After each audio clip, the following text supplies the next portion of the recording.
Bugun sizlarga shunaqangi bir zo'r damlama ko'rsatamanki, gripplarga, shamollashga hamma yoqqa davo bo'ladi. Doktorlar ham hattoki retsept asosida yozib berayotgan bu damlamani oxirigacha ko'rmasanglar bo'lmaydi.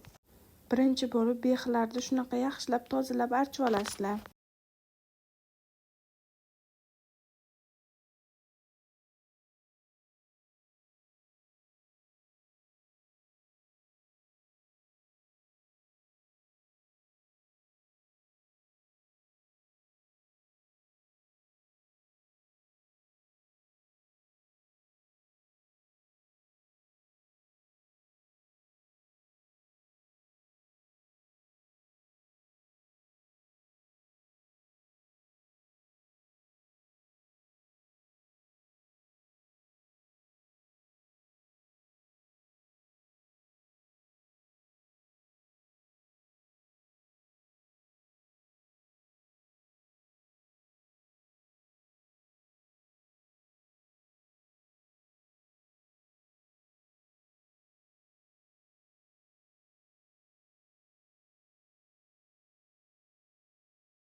Keyin shunaqa qozonchami, skоворodkami, kastrulkaga ham shunaqa suv solib, yaxshilab qaynatib olganinglardan keyin qaynatmasdan solsanglar ham bo'ladi. Keyin bexlarni hammasini bir chekkadan solishni boshlaysizlar.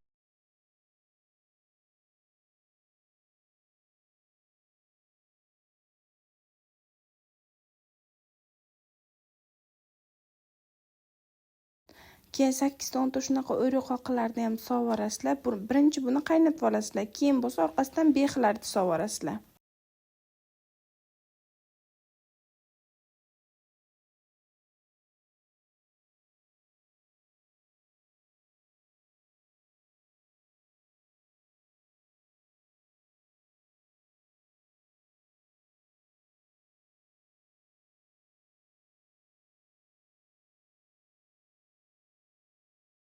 Keyin 4 dona yoki 6 dona shunaqa qalampir munchoqdan ham sovorasizlar. Bu eng asosiy nimasi bo'ladi hisoblanadi. Bu juda ham ko'p kasalliklarga davo sifatida yoki ko'p damlalarga solinadi. Ko'p sovormanglar, keyin bo'lsa novot sovorasizlar. Yoki bo'lmasa bir qoshiq asal sovorsanglar bo'ldi.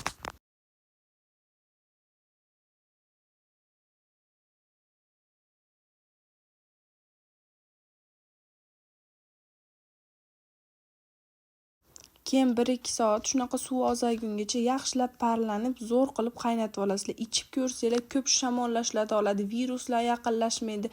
Gripp, har xil kasalliklarga davo bo'ladi. Bu damlamani tayyorlab ichib ko'rsanglar juda ham foydali bo'ladi. Kamchiliklari yoki shunga o'xshash retseptlar bo'lsa, kommentariyada yozinglar. Kamchiliklarni ham yozsanglar, albatta inobatga olamiz.